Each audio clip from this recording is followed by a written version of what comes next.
Hello students, good morning.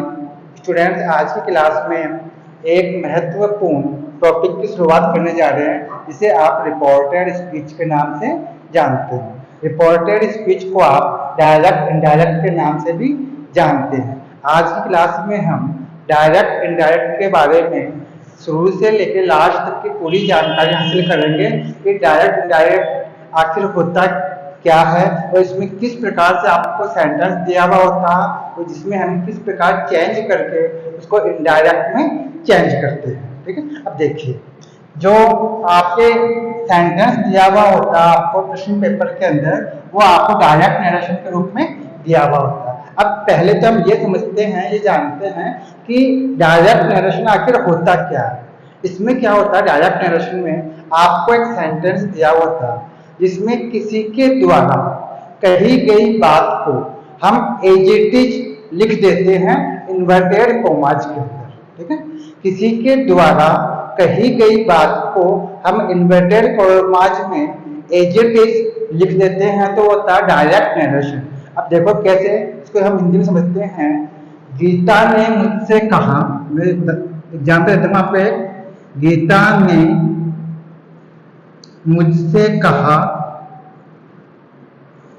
क्या कहा, मैं तुम्हें एक किताब दूंगी, एक किताब दूंगी। ठीक है, इसको इन्वर्टेड कॉमा से बंद कर देंगे। ये आपका एक डायरेक्ट सेंटेंस है। अब डायरेक्ट सेंटेंस किस तरह से देखिए आप, मैं किसी और को बता रहा हूं, गीता ने मुझसे कहा। ठीक है, गीता ने मुझसे कहा मैं तुम्हें एक किताब दूंगी। गीता के द्वारा कहे गए जो शब्द है, गीता ने जो वर्ड, जो शब्द अपने मुंह से कहे थे, वो शब्द हमने as it is inverted commas के अंदर लिख दिए। ठीक है, मतलब उसके द्वारा कही गई बात को डायरेक्टली हमने इन्वर्टेड कॉमास में ऐसे के ऐसे जोड़ के त्यों हमने लिख दी। उसने कौन कौन से वर्ड अपने मुंह से कहे थे। ठीक है, अब यह तो हो गया डायरेक्ट नरेशन। एक तरह से मतलब किसी के द्वारा कही गई बात को हम डायरेक्टली एज इट इज लिख देते हैं, तो क्या हो गया, डायरेक्ट नरेशन हो गया, मतलब डायरेक्ट वाक्य हो गया, सेंटेंस हो गया। ठीक है, अब इसको हम चेंज करते हैं अपनी लैंग्वेज में। इसमें अपनी लैंग्वेज को हम चेंज करते हैं। ठीक है, जिसको हम बोलते हैं इनडायरेक्ट। अब कैसे बोलेंगे, गीता ने मुझसे कहा, गीता ने मुझसे कहा कि वह मुझे एक किताब देगी, एक किताब देगी। ठीक है, किताब देगी। अब देखो सुनो, यहां पर मैंने कुछ चेंज कर दिया। पहले गीता ने कहा कि मैं तुम्हें एक किताब दूंगी। अब मैंने कहा गीता ने मुझसे कहा कि, यहां पर मैंने इन्वर्टेड कॉमा जो लगा हुआ था उसको मैंने हटा दिया, इसकी जगह में शब्द जोड़ दिया कि। ठीक है, ये दोनों सेंटेंस को जोड़ने का काम कर रहा कि।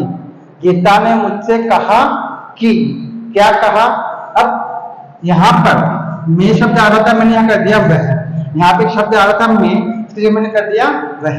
मैंने उसके वर्ड्स को अपनी लैंग्वेज के अनुसार चेंज कर दिया कि उसने मुझसे कहा कि वह का मतलब यहाँ कौन हो गया, गीता। ठीक है, मुझे एक किताब देगी। ठीक है, अब यहाँ पर तुम्हें शब्द आ रहा, लेकिन यहाँ पे मैंने कर दिया मुझे। ठीक है, यहाँ पर तुम्हें की जगह क्या हो गया, मुझे। तो उसके द्वारा कहे गए शब्दों में मैंने थोड़ा बहुत फेर बदल कर दिया, इसको हल्का थोड़ा बहुत चेंज कर दिया। ठीक है, तो ये तो हो गया आपका डायरेक्ट वाक्य और ये आपका हो गया इनडायरेक्ट वाक्य। इसी प्रकार हम अंग्रेजी में, इंग्लिश में डायरेक्ट नरेशन से इनडायरेक्ट नरेशन बनाते हैं। ठीक है, डायरेक्ट वाक्य से इनडायरेक्ट में इसको चेंज करते हैं। अब इसको चेंज करने के कुछ एक नियम है, तो नियमों का पहले समझ लेते हैं। ठीक है, इतना समझ में आ गया आपको नियम? ठीक है, देखिए ऐसे और आप देखेंगे, राम ने मुझसे कहा कि मैं कल स्कूल जाऊंगा। अब मैं ये कहता हूं राम ने मुझसे कहा कि कल वह स्कूल जाएगा। ठीक, तो यहाँ पर मैंने उसके द्वारा कहे गए शब्दों में हल्का सा चेंजेस कर दिया, अपने अनुसार उसको वर्ड को बदल दिया। ठीक है, तो हालांकि भाव तो वही है, सेंटेंस का जो अर्थ है, जो उसका भाव है वो तो सेम रहेगा, लेकिन उसके वर्ड के अंदर हम अपने अनुसार चेंजेस कर देते हैं, तो क्या हो जाएगा इनडायरेक्टली। और किसी के द्वारा कही गई बात को हम एडजेक्टिव लिख देते हैं तो हो जाता है डायरेक्ट वाक्य। ठीक है, अब जो आपका डायरेक्ट नरेशन होता है, किसी के द्वारा कही गई बात जो होती है जिसको हम एडजेक्टिव लिखते हैं, डायरेक्ट जो सेंटेंस आपके पास होता है उसमें दो भाग होते हैं। कौन कौन से भाग होते हैं? एक भाग होता है इन्वर्टेड कोमाज के बाहर का वाक्य, एक सेंटेंस वो होता है जो इन्वर्टेड कोमाज के बाहर की तरफ होता है। ठीक है, और दूसरा होता है इन्वर्टेड कोमाज के अंदर का वाक्य। इन्वर्टेड कोमा समझ गए ना, इस तरह से हम इन्वर्टेड कोमा लगाते हैं, इस तरीके से किसी के द्वारा कही गई बात को एडजेक्टिव शो करने के लिए आप इस कोमाज को काम में लेते हैं। ठीक है, तो एक तो होता है इन्वर्टेड कोमाज के बाहर का वाक्य और एक होता है इन्वर्टेड कोमाज के अंदर के वाक्य। इन्वर्टेड कोमाज के बाहर जो वाक्य होता है उसे तो हम कहते हैं रिपोर्टिंग वर्ब, और इन्वर्टेड कोमाज के अंदर जो सेंटेंस होता है, जो भी आप ऊपर दिया हुआ होता है, इसे हम बोलते हैं रिपोर्टेड स्पीच। ठीक है, रिपोर्टिंग क्लॉज या रिपोर्टेड क्लॉज भी उसको आप कह सकते हैं। ठीक है, बाहर जो होगा उसको हम रिपोर्टिंग क्लॉज और अंदर जो होता है उसको हम रिपोर्टेड क्लॉज। ठीक है, इस तरीके से हम लिखते हैं इसको। समझ आ गया?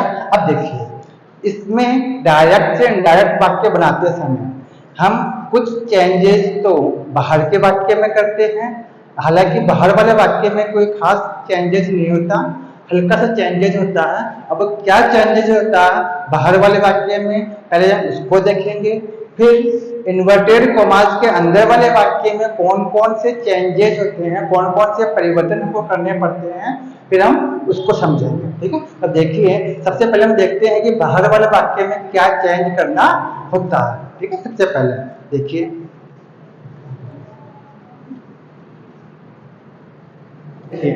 रिपोर्टिंग क्लॉज, इसको हम बोलते हैं बाहर वाला वाक्य। ठीक है, तो जो रिपोर्टिंग क्लॉज होता है उसके अंदर हम कौन कौन से चेंज करते हैं।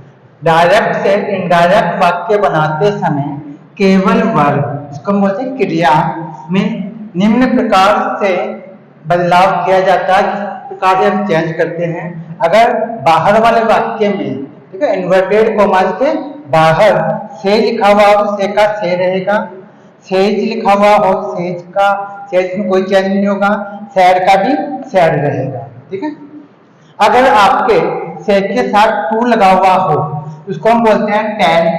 ठीक है, सेज टू लिखा हुआ है तो इसके स्थान पर कर देंगे टैन, और अगर आपके सैड टू लिखा हुआ हम बोलेंगे टॉल। अब आप बोलेंगे कि भाई ऐसा क्यों?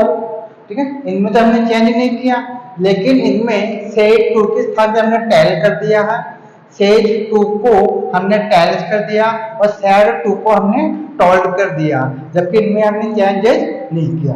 अब इसका कारण क्या है अब वो समझिए आप। ठीक है, देखिए, बाहर वाले वाक्य में मुख्य रूप से तीन अवयव होते हैं, तीन भाग होते हैं, सब्जेक्ट, वर्ब और ऑब्जेक्ट। ठीक है, सब्जेक्ट, वर्ब और ऑब्जेक्ट, लेकिन ऑब्जेक्ट जनरली आपके बाहर वाले वाक्य में दिया हुआ नहीं होता।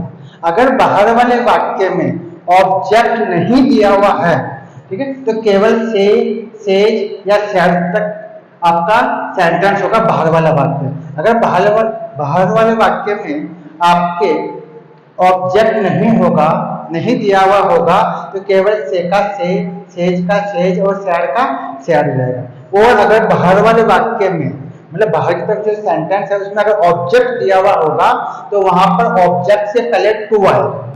ठीक है, ऑब्जेक्ट से पहले क्या आएगा? टू आएगा।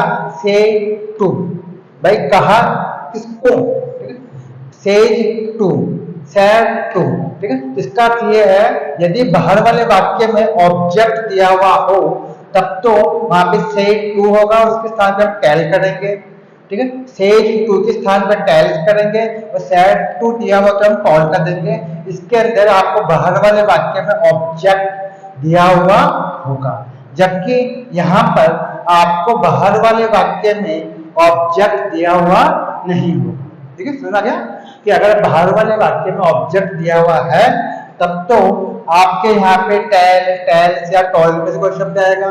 ठीक है, और अगर ऑब्जेक्ट दिया हुआ नहीं है तो इनमें से कोई शब्द होगा, मतलब सेम एज इट इज जैसे कैसे रह जाएंगे। से का से, सेज का सेज और सैड का सैड रह जाएगा। ये तो हुई वर्ब चेंज करने वाली बात। ठीक है, अब दूसरी बात, इन्वर्टेड कॉमास को हटा देते हैं। जो इसमें इन्वर्टेड कॉमास लगा हुआ होता है दूसरे सेंटेंस के अंदर, उसको हम हटा देते हैं और दोनों सेंटेंस को जोड़ने के लिए, ठीक है, हम दैट का प्रयोग करते हैं। वैसे हम इंटरोगेटिव सेंटेंस के अंदर इसका भी प्रयोग करते हैं कनेक्टिव वर्ड के रूप में दोनों वाक्यों को जोड़ने के लिए, लेकिन उसके बारे में हम आगे अध्ययन करेंगे। फिलहाल हम साधारण वाक्यों की बात कर रहे हैं, अफर्मेटिव सेंटेंस की हम बात कर रहे हैं। ठीक है, तो अफर्मेटिव सेंटेंस के अंदर इन्वर्टेड कॉमास को हटा करके हम किसका प्रयोग करते हैं? दैट।